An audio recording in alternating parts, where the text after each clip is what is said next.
నమస్కారం sir. Sir మీరు ఢిల్లీ వెళ్ళాక రాష్ట్రంలో విద్యార్థుల ఉద్యమం చాలా సంచలనం రేపింది. ఓ జర్నలిస్ట్ మర్డర్ జరిగింది, అది మీకు తెలీదా? ఈ ఉదయాన్నే తెలిసింది. అందుకే అక్కడ పనులన్నీ సగంలోనే ఆపేసి హడావుడిగా పరిగెత్తుకొచ్చా. మరి ఈ సమస్యను ఎలా పరిష్కరించబోతున్నారు సార్? వాళ్ళ కోరికలు మీరు తీరుస్తున్నారా? మర్డర్ మీద ఎలాంటి యాక్షన్ తీసుకుంటున్నారు సార్? సార్, ఈ విషయాల మీద మీరు ఏ నిర్ణయం తీసుకుంటున్నారు? నిర్ణయం మాట తర్వాత తక్షణం ఆ పిల్లకాయల చేత నిరాహార దీక్ష మానిపించాలి. ముందు ఆ పని చూస్తా.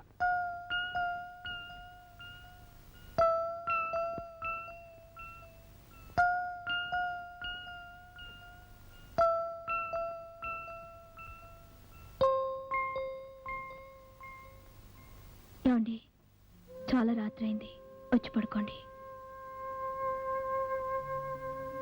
తీసుకో. విశ్వనాథ్ అన్నయ్య గురించే కదా.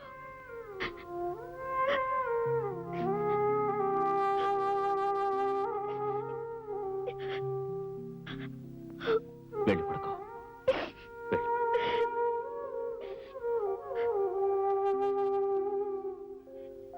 మీతో ఒక ముఖ్యమైన విషయం మాట్లాడాలి.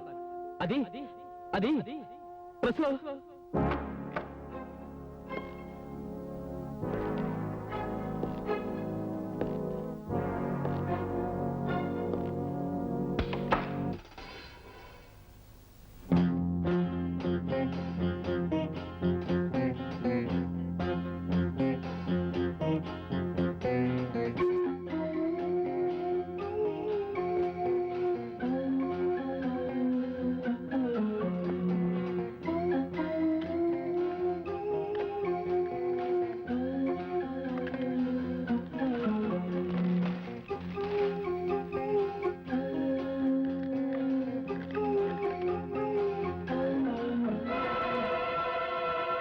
ఎల్లుండి నిరాహార దీక్ష విరమణ పేరుతో సీఎం ఇచ్చే బత్తాయి రసంలో విషం కలిపి శిబిరంలో విద్యార్థుల్ని చంపే ప్రయత్నంలో ఉన్నారు.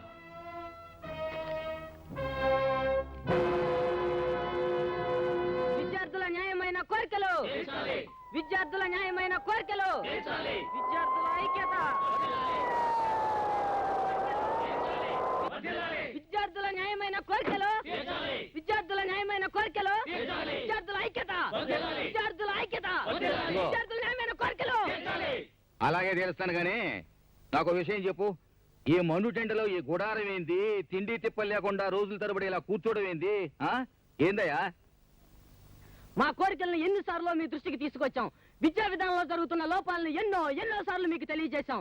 అయినా మీరు ఏం చర్య తీసుకుంటున్నారు సార్? ఏందయ్యా, నాకు మీదొక్కటేనా సమస్య? నేను ఢిల్లీ వెళ్ళి ఈ రోజు ఉదయాన్నే కదా వచ్చినానా? వెళ్తారు సార్, మీరు ఢిల్లీ వెళ్తారు, అమెరికా వెళ్తారు. ఈ లోపు మేమే కావాలండి. విద్యార్థుల ఐక్యత, విద్యార్థుల కోరికలు.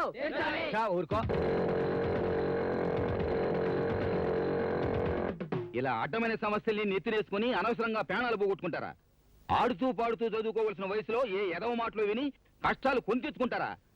నీకేం కావాలో నేరుగా వచ్చి నాతో చెప్పవయ్యా. మీరు అడిగింది సబబు అనుకుంటే అక్కడికక్కడే అన్ని సమస్యల్ని నేను పరిష్కరిస్తా. చాలా సీఎం గారు చెప్పిన మాట వినకపోయారో మిమ్మల్ని అందరినీ అరెస్ట్ చేయిస్తాను. నీకు తెలిసిందేది ఒక్కటేగా. చాలే ఊరుకో. ఆ రోజుల్లో అంటే తెల్లోళ్ళని తరిమి కొట్టడం కోసం సత్యాగ్రహాలు చేసి ఎలాగో తెచ్చినాం. ఇప్పుడు మన బతుకు మనం బతకడానికి కూడా అన్నం నీళ్లు లేకుండా ఒగ్గబట్టి అర్ధాంతరంగా తావటం ఎందుకనే? తండ్రి అంటోండి, నా మాటిను. అలాగే సార్. అదే రే, కారులో బత్తాయి రసం ఉంది, బట్టగరా.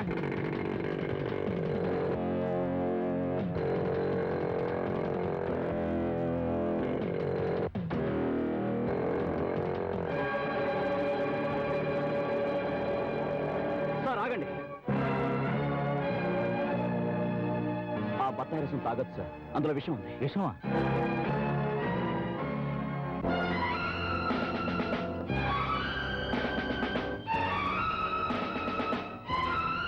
ఇందులో విషం కలిపావా? లేదు. నిజం చెప్పు, విషం కలిపావా లేదా? లేదు. నిజం చెప్పు. లేదు. తాగైతే వనాటు వాడిని తీసుకురండి రా. పదరా. చెప్పు, నీ చేత ఈ పని చేయించింది ఎవరో చెప్పు. చెప్పరా, చెప్పు. చెప్పమంటుంటే. కొట్టకండి సార్, కొట్టకండి. చెబుతాను సార్, చెబుతాను. నీలకంఠం గారి తమ్ముడు చంటి నన్ను ఈ పని చేయమన్నాడు. 10,000 ఇచ్చారు. ఆ పని సీఎం గారే చేయమన్నట్టు చెప్పమన్నారు. మస్తాన్ గాడు నిన్న బడే జబర్దస్త్ చేసిండన్నా. ఎగ్జిబిషన్ లో చూసుకుంటాంలే. ఏంది ఇలా వచ్చినాం? సందాక అన్నా లేడు, బాద్మావు లేరా? ఏ విశ్వనాథని హత్య చేసినందుకు నేను అరెస్ట్ చేస్తున్నాను. ఎంతో మందిని చంపినాం, అరెస్ట్ అవడం మాకు అలవాట్లేదు. అన్నొచ్చినాక మాట్లాడుకో. జోకర్ వచ్చిందయ్యా. జోకరు.